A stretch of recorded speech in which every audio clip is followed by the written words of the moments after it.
Hi friends, గత కొద్ది రోజులుగా వరంగల్ జిల్లాకు చెందినటువంటి 19 సంవత్సరాల లేడీ కిలాడి చేసినటువంటి ఆశ్చర్యకరమైన సంఘటనలు పోలీసులనే విస్మయానికి గురిచేశాయి. ఈ 19 సంవత్సరాలు ఉన్నటువంటి ఈ లేడీ కిలాడి వరంగల్ జిల్లాలోని మైనర్ బాలికలని, చదువుకునే పిల్లలని టార్గెట్ చేసి వాళ్ళకి మాయమాటలు చెప్పి వాళ్ళని తన ఇంటికి తీసుకెళ్ళి వాళ్ళకు డ్రగ్స్ ఇవ్వడం. డ్రగ్స్ ఇచ్చిన తర్వాత ఆల్రెడీ డ్రగ్స్కు బానిస అయినటువంటి 3 అబ్బాయిలతో ఈ అమ్మాయిలని రేప్ చేయించడం. సో దాని ద్వారా వచ్చినటువంటి డబ్బును ఈ అమ్మాయి తీసుకొని ఎంజాయ్ చేయడం.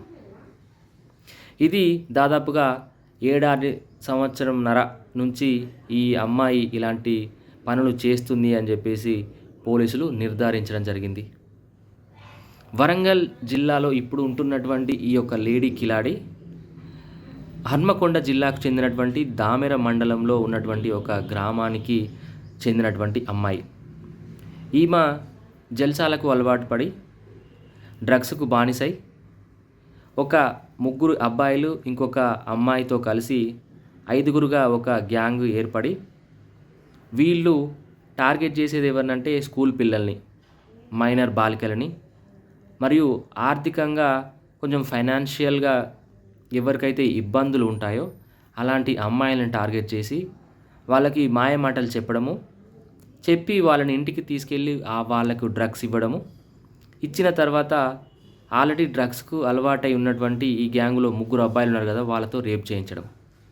సో దాని ద్వారా వచ్చినటువంటి డబ్బుని తీసుకొని ఈ అమ్మాయి ఎంజాయ్ చేయించడం. సో తాజాగా ఈ కేసు ఏజే మిల్స్ కాలనీకి సంబంధించినటువంటి పేరెంట్స్ వాళ్ళ కూతురు మిస్ అయింది అని చెప్పేసి పోలీసులకైతే కంప్లైంట్ ఇవ్వడం జరిగింది. కంప్లైంట్ ఇచ్చిన తర్వాత నెక్స్ట్ రోజు ఆ అమ్మాయి వాళ్ళ పేరెంట్స్ దగ్గరికి రావడం జరిగింది. వచ్చిన తర్వాత వాళ్ళ పేరెంట్స్ అసలు ఏం జరిగింది అని ఎంక్వైరీ చేసిన తర్వాత పోలీసులకైతే జరిగిన విషయం అంతా కూడా పేరెంట్స్ ఎక్స్ప్లెయిన్ చేయడం జరిగింది. సో దీన్నంతా వాళ్ళు ఆధారంగా చేసుకొని పోలీసులు ఈ 19 సంవత్సరాల అమ్మాయిని, అదేవిధంగా 3 అబ్బాయిల్ని, ఇంకొక అమ్మాయిని కూడా వీళ్ళు అరెస్ట్ చేయడం జరిగింది. ఫ్రెండ్స్, పేరెంట్స్గా మన యొక్క బాధ్యత మన యొక్క పిల్లల్ని జాగ్రత్తగా చూసుకోవడం.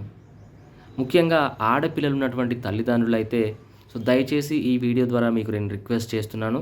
పిల్లలు ఎటు వెళ్తున్నారు, ఎప్పుడు వెళ్తున్నారు, ఎక్కడికి వెళ్తున్నారు, ఎప్పుడు వస్తున్నారు అనేటటువంటి విషయాలపైన మీరు జాగ్రత్తగా ఉండండి. ఎందుకంటే ఇలాంటి సిచ్యువేషన్స్ కానీ, ఇలాంటి ఇన్సిడెంట్స్ కానీ ఇంకెక్కడైనా మళ్ళీ ఎప్పుడైనా కూడా జరిగేటటువంటి ఛాన్సెస్ ఉన్నాయి ఫ్రెండ్స్. సో ఇలాంటి ముఠాలు కూడా ఇంకేమైనా ఉన్నాయా అని చెప్పేసి కూడా పోలీసులు అయితే ఎంక్వైరీ అయితే చేస్తున్నారు. సో ఇప్పుడు జరిగినటువంటి సంఘటన కేవలం వరంగల్ జిల్లాలో జరిగిందా, లేకపోతే ఇతరత్ర జిల్లాల్లో కూడా జరిగిందా అని చెప్పేసి కూడా వాళ్ళు ఎంక్వైరీ చేస్తున్నారు. So be careful parents. మీ యొక్క పిల్లల్ని జాగ్రత్తగా వాళ్ళు ఎక్కడికి వెళ్తున్నారు అనేది, డెఫినెట్గా ఎప్పుడు వస్తున్నారు అనేది మాత్రం మీరు ఒక కంట కనిపెడుతూనే ఉండండి.